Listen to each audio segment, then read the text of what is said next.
So let's take a look at some of the artificial intelligence features in Drupal that can help you with your healthcare website. So let's say we wanted to create a little campaign to educate people on prostate cancer because we just opened this new screening center. So let's go ahead and create a new page for our site. And you'll notice that in the WYSIWYG field, we can enter a AI prompt. So we can, for example, just say, and I'm just going to copy and paste a prompt.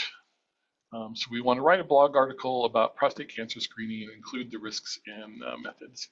So we hit return, and now it's going to go out and get a result from AI. And this would be just like typing into ChatGPT or something like that. So you can take a look at it, you can edit it here just like you would any other article.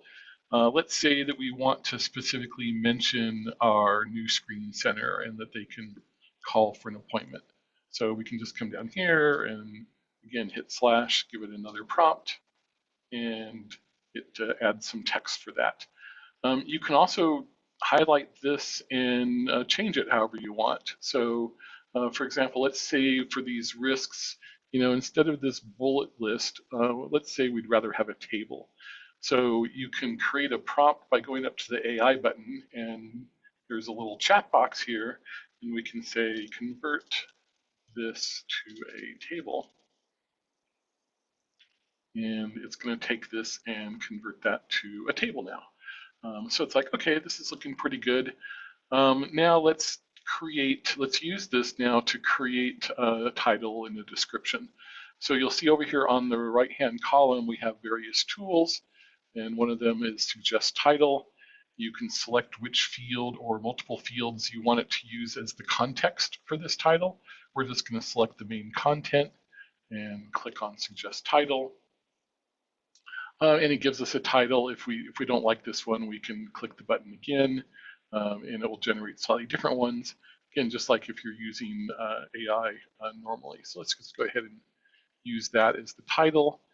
For the description, let's just tell it to summarize the content. So we'll click summarize,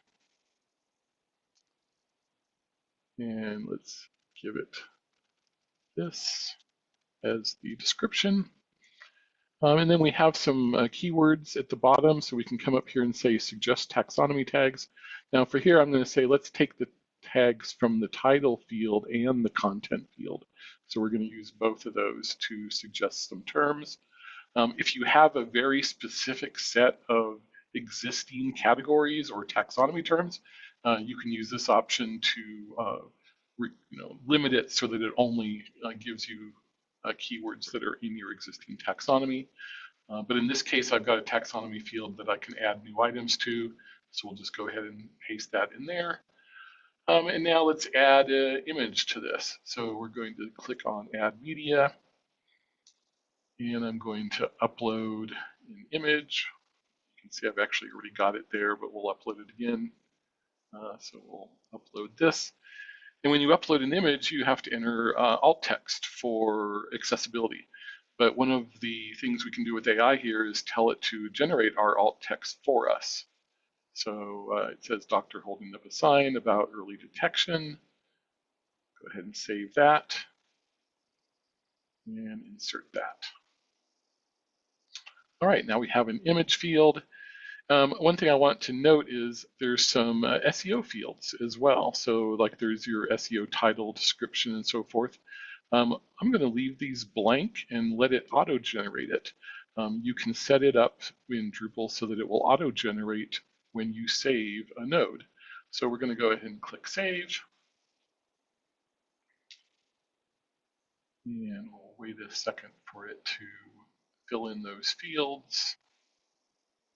So now here's our page. It's currently in draft, unpublished, that's why it's pink. But you can see there's our image and our main text. There's the table, and here's our tags at the end. And if we go back now and edit this again, and scroll down to those SEO fields, we'll see that they've automatically been filled in. So it generated an SEO title for us, generated an SEO description for us, and we can even come down here and say preview that, and it will show us that text and so forth. All right. The other thing we can do is automatically fill in some other related content. So we asked it to mention this Sunrise Cancer Screening Center, and we have a field here called related locations. We could go manually enter this, but we've got an AI here that will say generate references with AI. And if we click that and let it do some analysis, and you can do this with any reference field.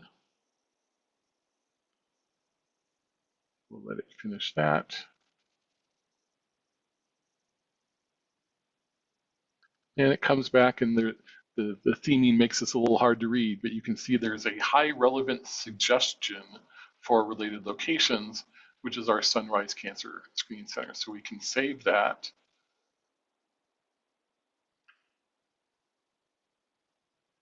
And what it will do is fill in this field down here for related locations, right? So there's our Cancer Screening Center. And now if we save this, we should see that on the bottom of the main content. So now down here, we see that we can go to our Sunrise Cancer Screening Center and read all about that. All right, so we've created a basic blog article. Now let's look at some of the other things that AI can help us with. So one of the things is we have a new tab here called Analyze. And when we click Analyze, we can use AI to go take a look at our article and tell us how it kind of scores in various categories. So it's very on brand. You can see we've got a 0.9, very on brand. It's fairly informative, but not authoritative. If we go to the more detailed sentiment analysis, we can see that it's fairly fact-based. It kind of vibes with somewhere between a millennial and a boomer. But it's got a kind of high reading level, right? We're almost to the above the intermediate reading level here. So we probably want to make this a bit more readable. So let's go back and edit again. And one of the tools that we have actually in the sidebar is we can evaluate the readability right here. So we can select the content field and ask it to give us a readability score. And it comes back and says, it's fairly complex. We're only getting a score of 40. It's at the level of somebody with college level understanding.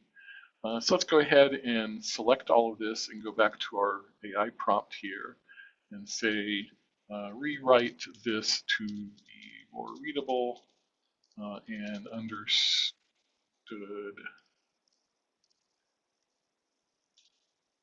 by high school students.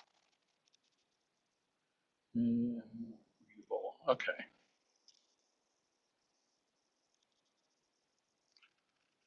So we can let it do that. It's going to rewrite the article here. The same basic information is there. You can see we've still got our table, and it should still mention our Cancer Screening Center at the bottom. But now if we look at the readability score again,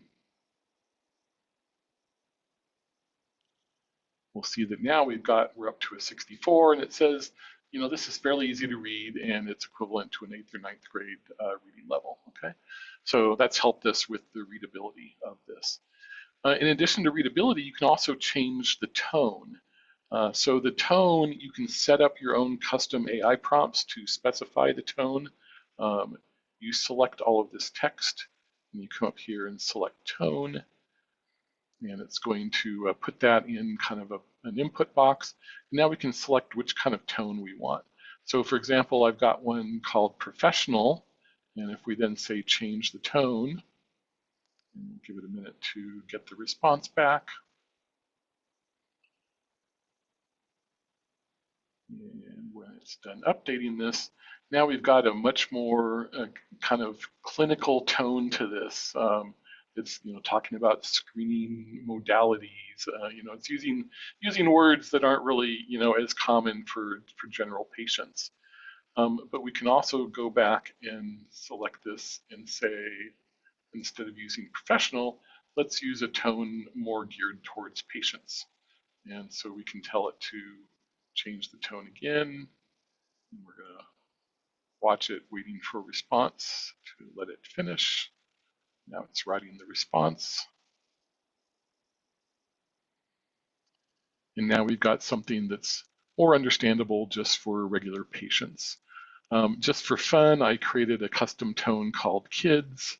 So if we wanted to make this page something more understandable for children, we can select that tone, let it finish writing the response. And now you can see that we've got something much more kid-oriented, right? So these tones are completely customizable on your site. So if I go take a look at those, we'll go up to your tone taxonomy in Drupal.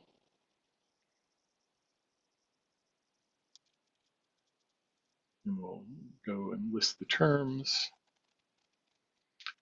And now you'll be able to see the 3 tones that I've got defined. If we take a look at one like the one for professionals, then you'll see that we've given it a prompt that says, we want to generate a precise, professional, evidence-based explanation tailored for medical professionals such as doctors, right? So you can customize these prompts to be kind of whatever you want for your specific brand or the audience that you're trying to tailor this campaign to, and just add it as a new taxonomy term and then change the tone of the content. In addition to tone, if we go back to the article, we can also manage multilingual content. So let's go back into the edit screen, and you can do translations in multilingual in a couple different ways. The first method is you can just select text, and you can come up and say, I want to translate this. And it gives us the same kind of pop-up, and now you can select what language you want it translated to. This is another taxonomy in Drupal. You can add as many different languages as you want, and it's going to send that out to the AI and ask it to translate this snippet into Spanish. Right, so there's the Spanish version. We can save the changes, and it will paste it in right there. Okay, undo that. If you aren't just translating individual kind of paragraphs, you can also just come up to the Translate tab and translate the entire article. So in this case, you can see we've got an English version. The Spanish version is not available yet. You can manually translate it as you normally would in Drupal, but now there's this translate using GPT option. And if we select that, it will send the entire article and all of the fields to the translator. So we'll give it a few seconds here to finish. And it's going through all of the fields, the title field, the body field, all of the SEO fields, and it's translating everything. Now this is working more as Drupal multilingual, where now we have a second version of this node that's a Spanish version. And if we go take a look at it, you can see it's translated the title, the body field. And if we go edit it and go down to the SEO fields, not sure why that HTML is in there. It's probably a bug. But if we go down to SEO, you can see that it also translated the title and description here as well. So that's 2 different ways to use translations. You can also use translations in bulk, so you can set up workflows and bulk translate and then have approvals and so forth set up for it. So hopefully this gives you an idea of some of the different ways that the various AI tools in Drupal can help with your healthcare site.